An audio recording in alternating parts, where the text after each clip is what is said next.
but I'm going to tell it to you anyways. So I was just reading one of Ray Kurzweil's books. I think it was called How to Make a Mind. I really liked it, actually. It helped me understand how the brain compresses information, because the world's really complicated, so you have to make a low-resolution representation of it to live in it. And he actually explained to me in a way that I hadn't really understood how the brain might do that neurologically, so that was cool. But you know, Kurzweil is this guy who thinks that he's a smart guy, very smart guy, and he's invented a fair bit of high-end technological software and hardware.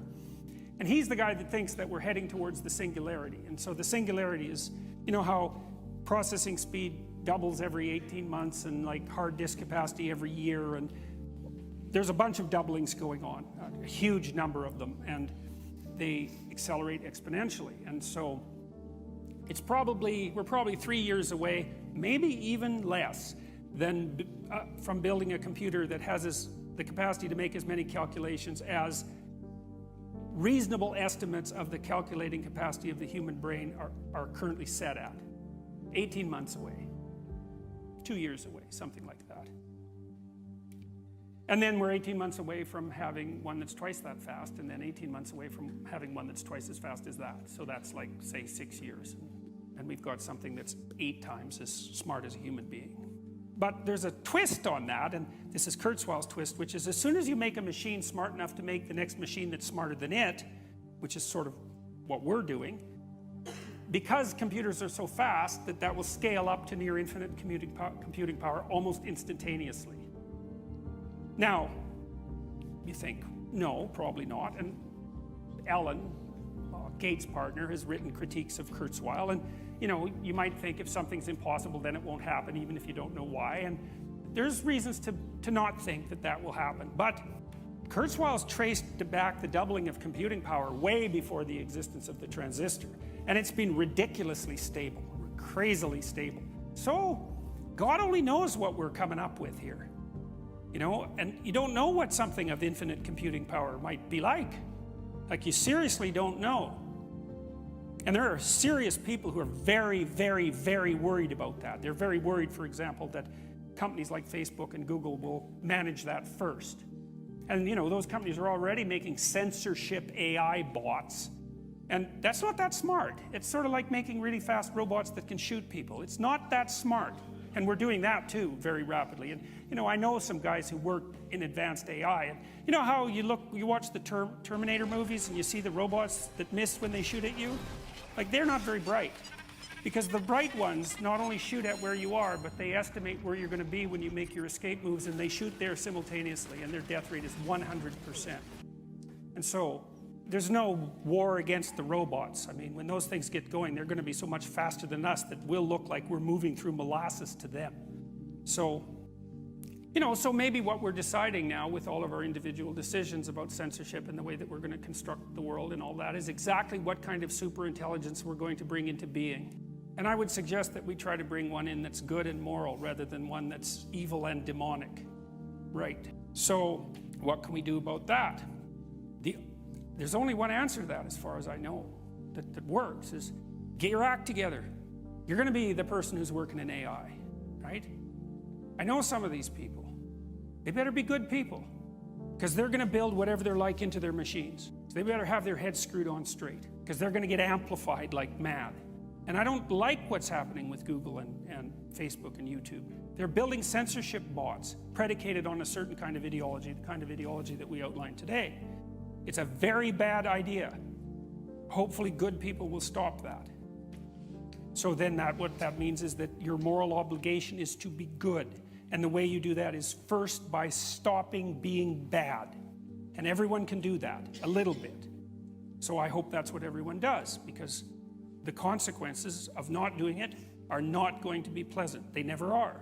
Speaking of really important problems, AI. So you have been outspoken about AI. Could you talk about what you think the positive future for AI looks like and how we get there?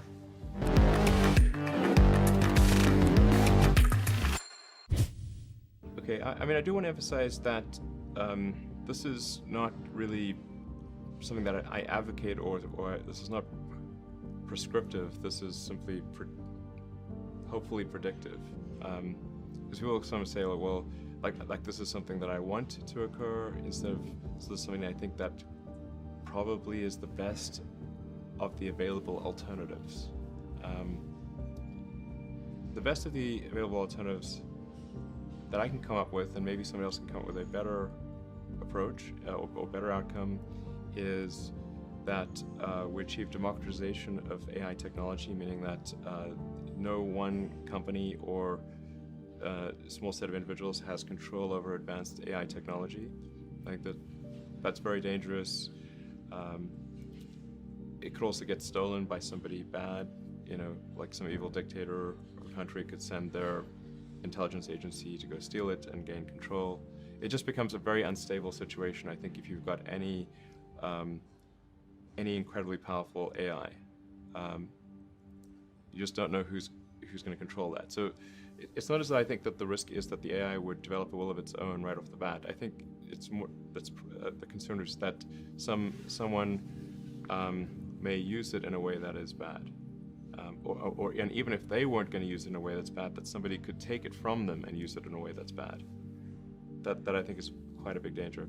So I think we must have democratization of AI technology and make it widely available, and that's the reason that obviously Yumi and the rest of the team created OpenAI, was to help with the help spread out AI technology so it doesn't get concentrated in the hands of a few. But then of course that needs to be combined with solving the high bandwidth interface to the cortex. Humans are so slow. Humans are so slow. Yes, exactly.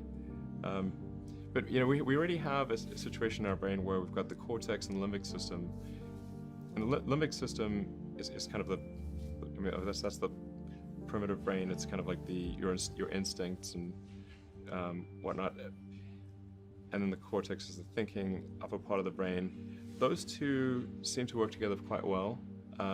Occasionally your cortex and limbic system may disagree, but it generally works pretty well. Generally works pretty well, and it's like rare to find someone who, I've not found someone who wishes to either get rid of their cortex or get rid of their limbic system. Very true. Yeah, that's unusual. So I think if we can effectively merge with AI by improving that the neural link between your cortex and your digital extension of yourself, which already, like I said, already exists, just has a bandwidth issue.